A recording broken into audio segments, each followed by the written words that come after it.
It's all good.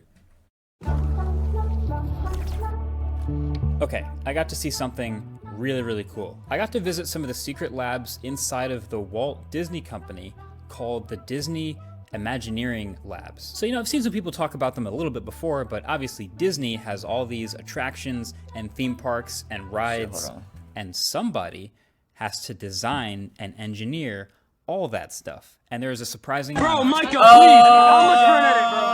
I'm looking at it, bro. Moaz! It's my birthday. Angelic face. Big 18. Mobile got mod view. Yo, what's good, bro? MP3 ball banger, yo. Come on, bro. Yo, happy birthday, bro. Happy birthday, bro. Damn, you really older than me. That's fucking crazy, bro. I turned 18 this year, too. What the fuck? Yeah, happy birthday, bro. 25 months. Yo, you're tweaking. Let's hope you know that, bro. That goes into it. And some of it is still experimental and unreleased. This is crazy as hell, bro. Imagine you go to a lab, like, I didn't even know, but I knew this stuff existed, but like, that's kind of crazy. Well, except for me now, has gotten to use them. This thing is so cool. So Disney Imagineering has a bunch of these buildings scattered around this California neighborhood that I got to visit, where they make realistic animatronic robots as part of their attractions. They literally greeted me at the door with these little droids, the same ones that are roaming around the theme parks. And these things have a striking amount of similarities to the Boston Dynamics Spot robot that I got to play with a few years ago. You know, that Spot robot was able to navigate any terrain with an adaptive gait, and it followed instructions from a custom but surprisingly easy to learn controller so that it could navigate around and do jobs that humans won't. Look, they're gonna give these niggas their own mind one day. These little droids for the theme parks are a lot of the same stuff. They are able to adapt to any terrain. They walk around, they follow instructions from a customized Steam Deck as the controller, which took me like 60 seconds to learn. And they can navigate around relentlessly all day, interacting with guests at a theme park and being fun to play with. It was super fun. And it's also seriously crazy how much tech is even inside one of these things. It's literally, it's blending all these animations together. I just posted a pic on Instagram and I didn't get a vid of a girl squirting to my pic. Squirting to your pic? Alright, bro, come on, From the walking to the standing and looking around. It's pretty cool, but that's not even what I was there to try. So these things have a mind of their own, or they're always controlled? I don't get it, bro. Like, what do you mean? Really, it's blending all these bro, this is undercover, bro. They doing it in plain sight, bro. They finna make these robots and take over the world, bro. Standing and looking around. It's pretty cool, but that's not even what I was there to try. I was there specifically to be the first person outside of Disney to walk on the holotile. So, you might have seen some videos about this, the holotile. It's this insane one-of-one 360-degree treadmill, like a moving floor, basically. It's still in an experimental phase, and this is the only one that exists, but it's already got these gears turning in my head about future potential applications, particularly in VR, and actually one specific thing that I have reservations about. But I'll get to that in a minute. Now, I don't know that anyone's actually fully explained exactly how this thing works yet, but you can see that I don't get it. Basically walking across you have to continue, you have to keep moving, or you can't stay still. 1-inch discs that are spinning on top of their bases like a bunch of tiny treadmills, and then turning to match the direction that you're walking. So obviously a normal treadmill is one direction, right? Just one flat plane moving forward and spinning around, so you always know exactly where you're going. But let's say you want to build a treadmill that's responsive and can go in any direction. Well, a flat treadmill, it would be really hard, right? It would have to spin around quickly to match whatever direction you're walking, which is just kind of insane. So instead, built into the floor is a bunch of articulating cones with discs on top of them, with motors inside to spin those discs, okay? And then the key here is the discs are tilted, so only the edge of the disc in the air is the part that's actually touching what's on the floor. So it's less of a flat treadmill and more of a bunch of small blades that are rotating under your feet. So when you walk forward, they spin clockwise to move your foot back to the middle once it's landed.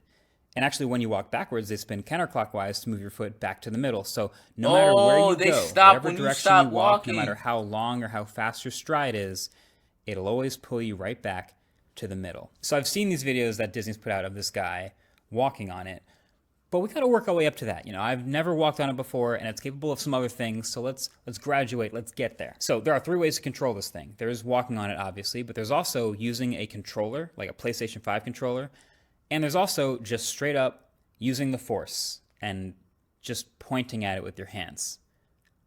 Let's start there. So first we put this Apple box on the hollow tile. And there's a screen up here that shows in real time all of the inputs and what the sensors are seeing both on the floor and around the floor. And they've actually mapped anything that crosses a certain line in front of me to move whatever object is on the floor. So when I move my hand in front of that line, the program moves the floor around to match the movement of the object with the movement of my hand. And this is pretty sick. I assume everyone watching this has seen Star Wars and realizes how dope it would be to have something like this in some sort of Star Wars experience in a theme park. So this is already super cool. But then the first time I actually get on the hollow tile myself is in a chair and with a PlayStation controller. So I am going to be in a chair. The chair is on a piece of wood, so it's just flat bottom. And then they just handed me the PlayStation controller. And, well, see for yourself. Controlled by a PlayStation controller, bro. 3, 2, 1,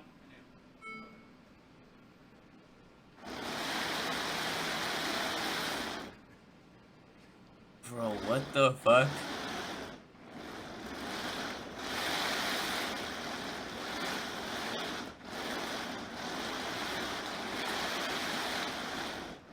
So the left joystick is mapped to control position, and the right joystick controls rotation. So you can spin around and move around freely and actually get pretty quickly used to this thing. And if you're wondering, yes, I can steer myself completely off of the floor. It would let me. I was just kind of trying to be careful to not fling myself off the edge. But it moves so fast. Oh, word. So now after all that, now that I've experienced how it moves, now they're going to let me walk on the hollow tile. All right, so I'm going to start with training mode, which is a fraction of the normal speed, but will still get me used to how this works. So, I'm ready. 3, 2, 1, enable. They gotta turn the system down. So now, slowly start to walk.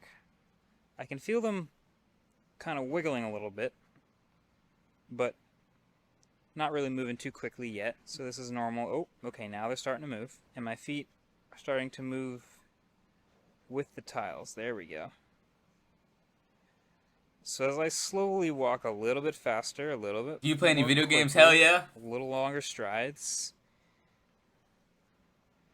I'm getting more used to the feeling of the tiles. So they designed this to be about a 2-minute process as these tiny tiles slowly speed up their responsiveness to my movements.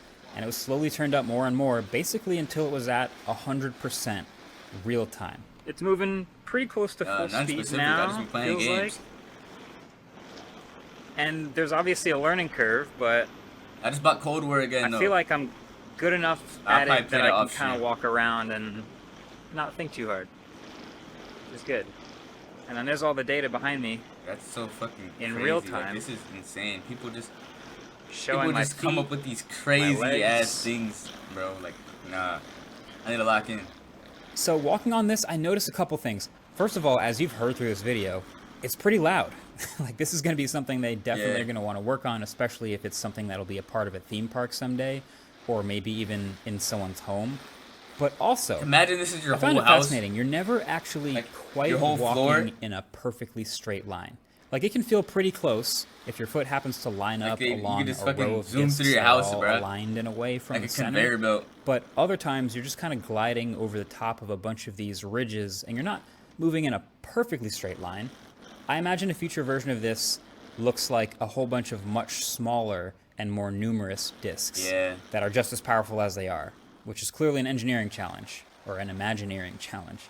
So, yeah, this takes some getting used to. I know that because I got to hang out with the inventor of the hollow tile, Lanny Smoot. He's been at Disney for more than 20 years. He's got more than 70 patents, including the way the BB-8 rolls around the park, the real-life lightsabers, just to name a few. He's kind of a legend. And, yeah, this guy's incredible on it. He was showing me that you can have 2 people on it at once. They were playing a multiplayer racing game, like controlling a BB-8 around a course by jogging around.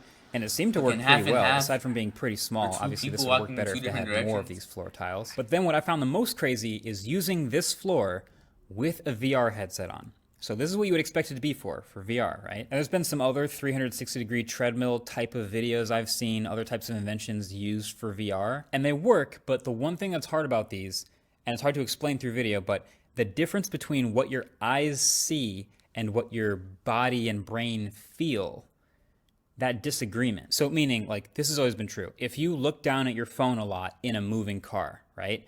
Your eyes are seeing something still. They see your body sitting still, but then your brain and your inner ear feels you moving around, moving forward. And so the disagreement between what your eyes see and what your brain feel, that's what can give you motion sickness. That's what feels bad. And so if you think about it, it's the same thing with this moving treadmill in VR. You put the headset on, you start walking, and your eyes see that you are walking down a moving hallway. You're moving forward, but your brain, because you're walking in place, doesn't feel that it's supposed to be moving forward. So again, there's a disagreement there. So with the HoloTile, I got to try putting on an Apple Vision Pro and actually walking around a 3D constructed environment. Liminal you can't space. See it, but I'm in like a horror game. Why niggas got me playing horror games, bro? And I've got a harness on because it turns out this is really hard. My eyes see the movement, and my legs are trying to walk forward, and my feet are sliding around, but my brain thinks I'm not supposed to be moving forward. So it's confusing. It's hard to just trust it and walk. Plus, there's the extra layer of sometimes it moves you backwards a little bit to the center, so I was taking all these baby steps. Meanwhile, the watch Lanny do it, and he's just incredible at it. Like, he had the headset on. He was walking around confidently through space, exploring a virtual world. Pretty sure it's like a virtual Disney theme park type of thing, but that's the type of thing that feels the most like the future. Just free form, exploring some huge space, walking around in the comfort of your own home maybe, and that would be amazing. And if this thing can continue to be developed, maybe